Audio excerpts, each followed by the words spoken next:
یہ وہی لوگ ہیں جنہوں نے کفر کیا اور تم کو مسجد حرام سے روک دیا اور قربانیوں کو بھی کہ اپنی جگہ پہنچنے سے رکی رہیں۔ اور اگر ایسے مسلمان مرد اور مسلمان عورتیں نہ ہوتی جن کو تم جانتے نہ تھے کہ اگر تم ان کو پامال کر دیتے تو تم کو ان کی طرف سے بے خبری میں نقصان پہنچ جاتا، تو بھی تمہارے ہاتھ فتح رہتی، مگر تاخیر اس لیے ہوئی کہ اللہ اپنی رحمت میں جس کو چاہے داخل کر لے۔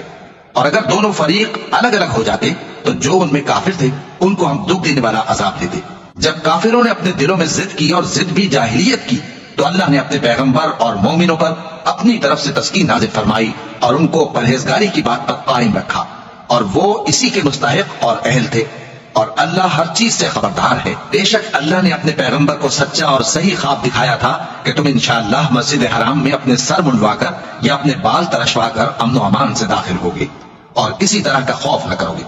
جو بات تم نہیں جانتے تھے اللہ کو معلوم تھی، سو اس نے اس سے پہلے ہی جلد ایک فتح عطا فرمائی۔ وہی تو ہے جس نے اپنے پیغمبر کو ہدایت کی کتاب اور دین حق دے کر بھیجا تاکہ اس کو تمام دینوں پر غالب کرے، اور حق ثابت کرنے کے لیے اللہ ہی کافی ہے۔ محمد صلی اللہ علیہ وآلہ وسلم اللہ کے پیغمبر ہیں، اور جو لوگ ان کے ساتھ ہیں وہ کافروں کے مقابلے میں تو سخت ہیں اور آپس میں رحم دل۔